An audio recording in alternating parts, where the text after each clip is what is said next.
हाँ, सभी बच्चे ध्यान देंगे। आज मैं कक्षा 5 के विद्यार्थियों का इंग्लिश सब्जेक्ट से दूसरा लेसन का मैं व्याख्या बताने जा रहा हूँ और सभी बच्चे ध्यान देंगे, ध्यान से समझेंगे। The ant and the dove. Ant means होता है चींटी और एंड मीन्स और डव मीन्स फाख्ता पक्षी। इसका मतलब हो गया चींटी और फाख्ता पक्षी। और सभी बच्चे ध्यान देंगे, यहाँ पर द का प्रयोग किया गया है और डव के पहले भी द का प्रयोग किया गया है। और जो यह द है इसे हम डेफिनेट आर्टिकल बोलते हैं। द को डेफिनेट आर्टिकल बोलते हैं, ये ध्यान दीजिएगा। हाँ, it was a hot day. It was a hot day. It means होता है यह और वाज मीन्स होता है था थी। ए मीन्स एक होता है, हॉट मीन्स गर्म, डे मीन्स दिन। इसका अर्थ यह होगा, एक चीज़ ध्यान दे दीजिए बच्चों, जो इट होता है, इट को का प्रयोग जब किसी भी सेंटेंस में किया जाता है तो उसका कोई अर्थ नहीं होता है, जिसे हम बोलते हैं इंट्रोडक्टरी वर्ड। इंट्रोडक्टरी वर्ड का मतलब होता है उस शब्द का कोई अर्थ नहीं होता है।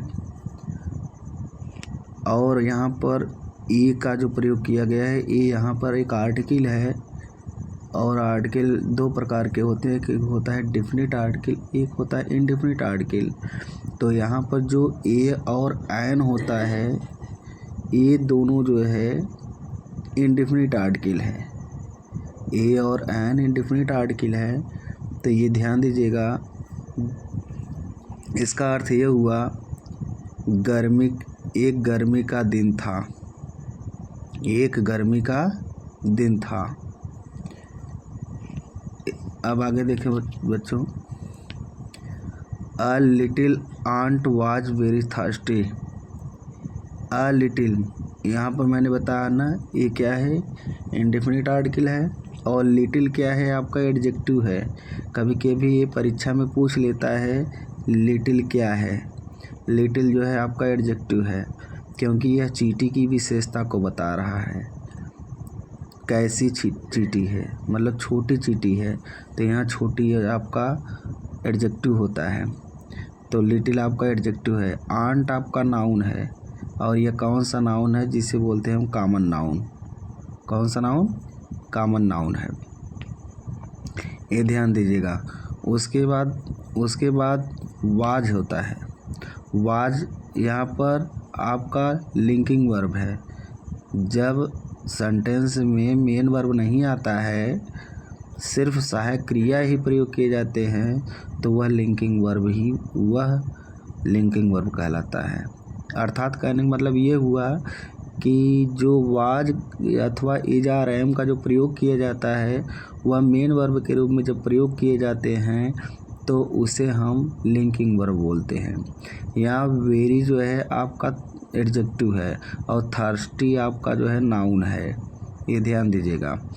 इसका अर्थ यह हुआ, एक छोटी चींटी बहुत प्यासी थी। एक छोटी चींटी बहुत प्यासी थी।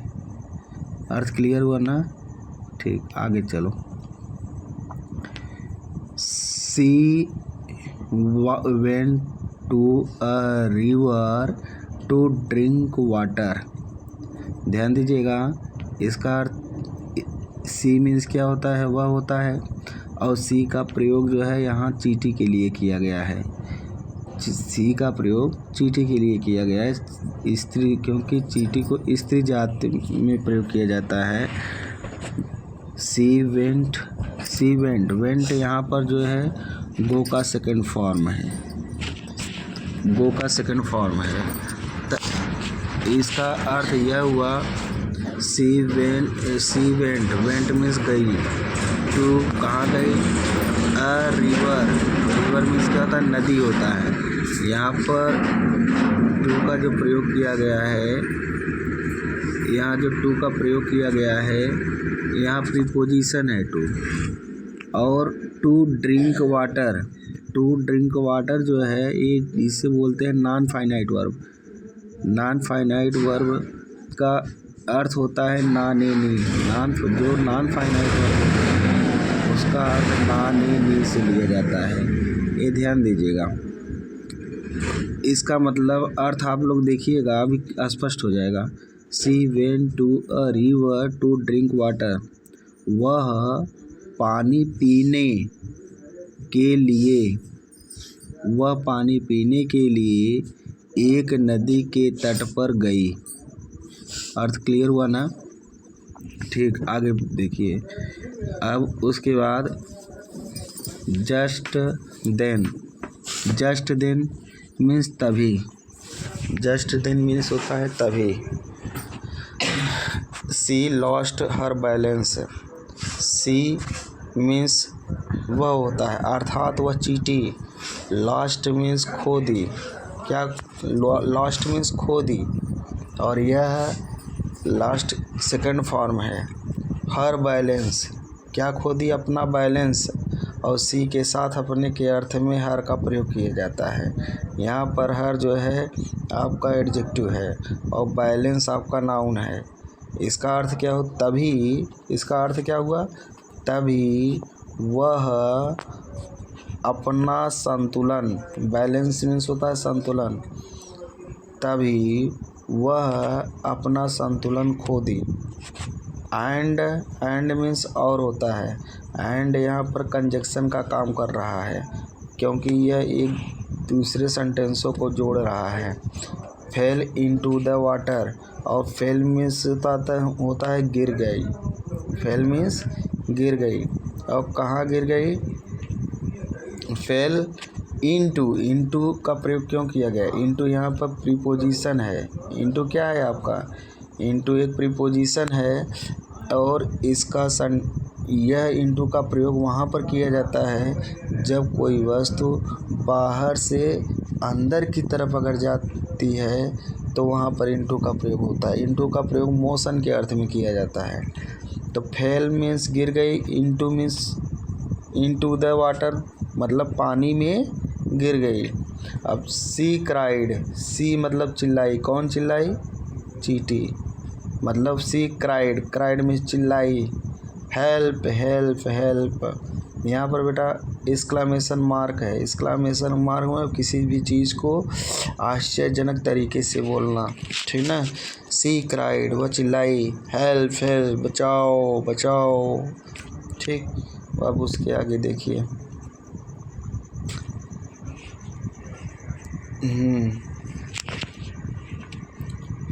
हाँ, उसके बाद a dove was sitting in a tree. A dove का मतलब was sitting in a tree, मतलब एक फाख्ता पक्षी, सिटिंग मीन्स बैठा हुआ था।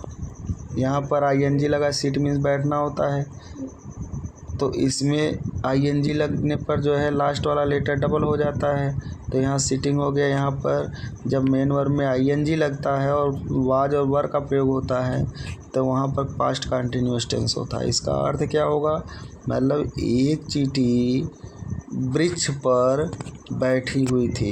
अब यहाँ पर बहुत से लोग कहेंगे सर यहाँ पर गलत प्रयोग किया गया, यहाँ पर इनका प्रयोग किया गया और पर के अर्थ में आन का प्रयोग होता है।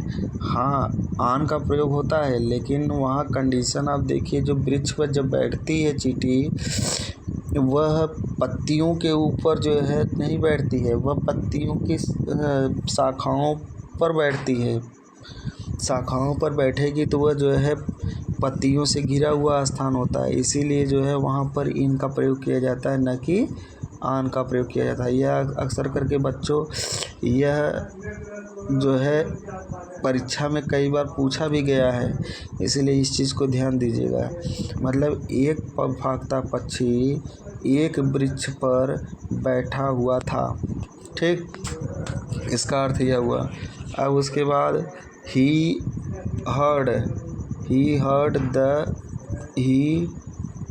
हर्ड मीन्स सुनी, सुना, हर्ड मीन्स सुना। यहाँ पर जो है सेकंड फॉर्म हियर में सुनना होता है, सेकंड फॉर्म होता है हर्ड। द ऑन्ट्स क्राई, मतलब वह चींटी की चीख को, क्राई मीन्स चीख या चिल्लाहट, वह चींटी की चीख को सुना, वह चींटी की चीख को सुना।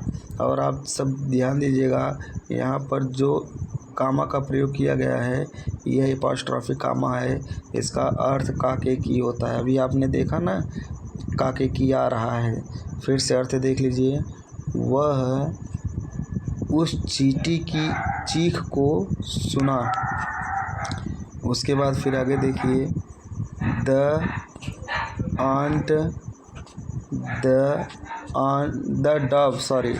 dove dropped a big leaf into the water। इसका अर्थ क्या हुआ? ड्रॉप्ड मीन्स गिरा दिया, अ बिग लीफ मतलब एक बिग मीन्स बड़ा होता है।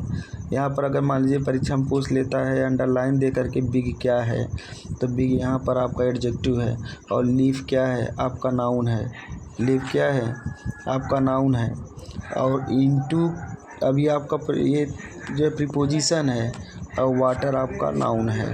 तो ये सब ध्यान दीजिए, ये सब अक्सर के परीक्षा में पूछे जाते हैं, या कोई भी लोग आते हैं आपसे प्रश्न करते रहते हैं कि बच्चों ये क्या है, तो उसे आपको बताना पड़ता है। तो इसका अर्थ अब ध्यान दीजिए,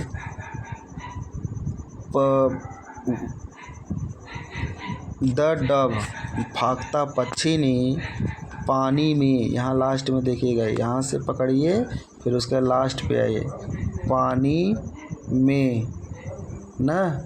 पानी में एक बड़ी पत्ती को गिरा दिया, ठीक ना। The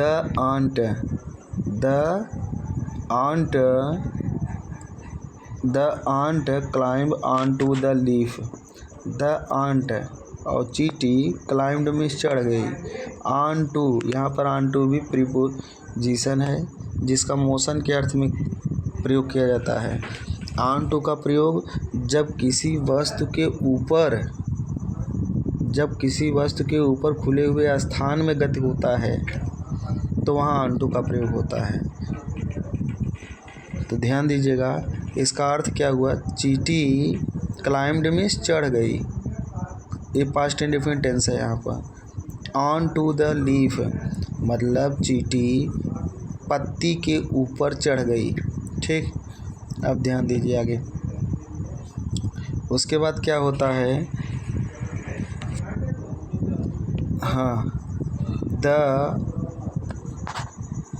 the leaf floated to the river bank.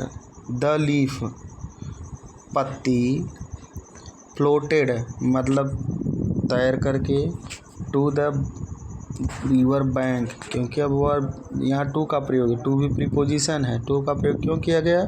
क्योंकि अब लीफ जो है तैर करके वह गति करते हुए नदी के तट पर जा रहा है, तो वहाँ मोशन हो रहा है। मैंने बताया ना अभी मोशन के अर्थ में टू का प्रयोग किया जाता है। तो पत्ती नदी के तट पर तैरते हुए गई, ठीक। इन दिस वे इस प्रकार, इन दिस वे मतलब इस प्रकार द आंट वाज सेव्ड। इस प्रकार क्या होता है? द आंट वाज सेव्ड, चींटी सुरक्षित हो गई। चींटी सुरक्षित हो गई या चींटी सुरक्षित बच गई या चींटी की रक्षा हुई। ठीक, फिर उसके बाद देखिए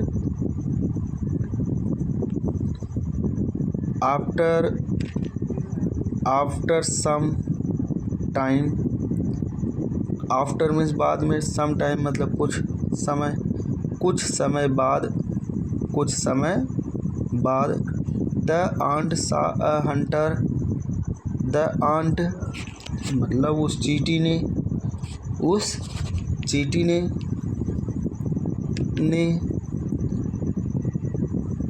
द आंट उस चींटी ने, सा मीन्स देखा, सी का सेकंड फॉर्म है सा, अ हंटर एक शिकारी को, मतलब उस चींटी ने एक शिकारी को देखा।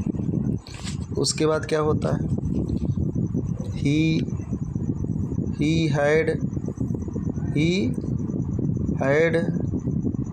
Pointed his arrow at the dub.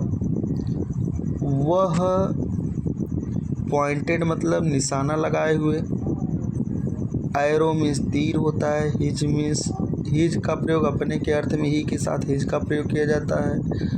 At the dub मतलब वह भागता पक्षी पर अपना तीर साधा हुआ था। ठीक, वह मतलब कौन, ही का मतलब क्या होता है यहाँ पर, हंटर। ही का मतलब हंटर से है, यहाँ मतलब शिकारी जिसे बोलते हैं।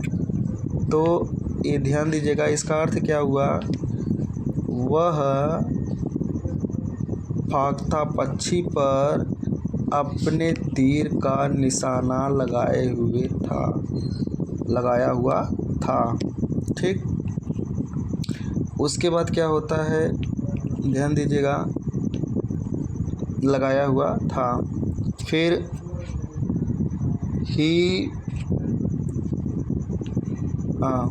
he wanted to kill him। अब यहाँ पर हिम जो है आपका वो है, क्या है, ऑब्जेक्टिव केस है।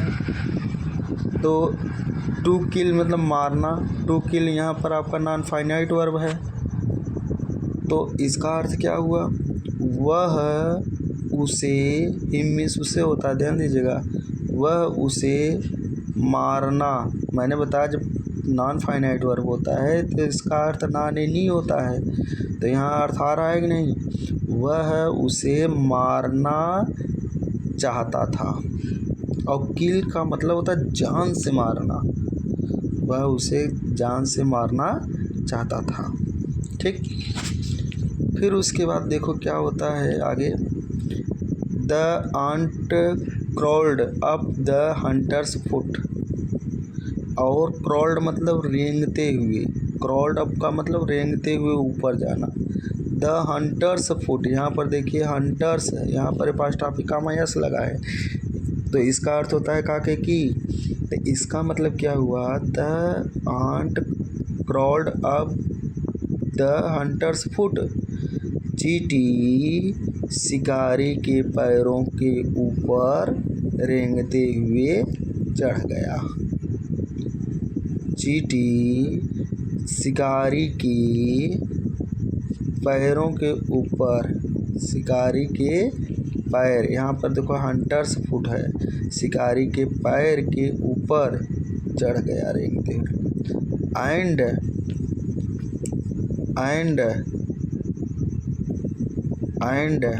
मीन्स, हाँ ध्यान दीजिएगा, and bit him, bit means दांत से काटना, और हिम मीन्स उसे, और उसे दांत से काट लिया।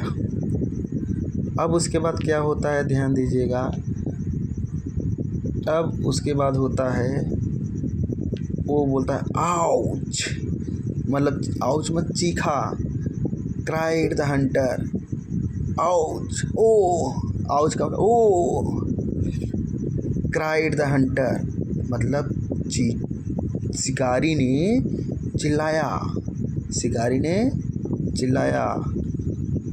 उसके बाद and his arrow dropped, and his arrow dropped, और उसका तीर छूट गया, और हिज मिस उसका, एरो मिस तीर, ड्रॉप्ड मिस छूट गया, और उसका तीर छूट गया।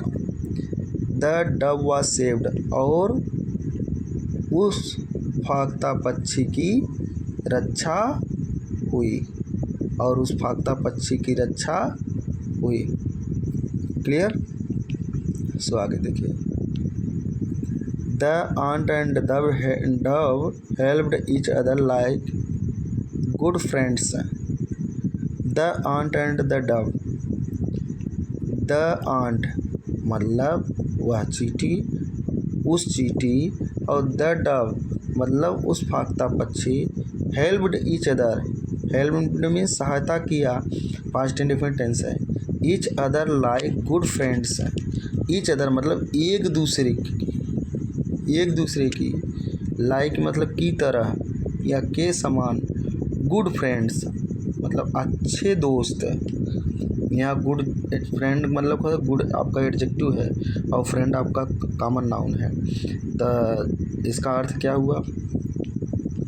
इसका अर्थ हुआ चींटी और फाख्ता पक्षी ने अच्छे मित्रों की तरह एक दूसरे की सहायता किया। ठीक, उसके बाद देखिए आगे।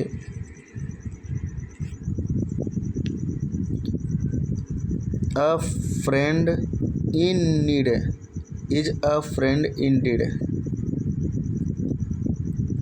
आवश्यकता में एक दोस्त, फ्रेंड इंडीड एक वास्तविक फ्रेंड होते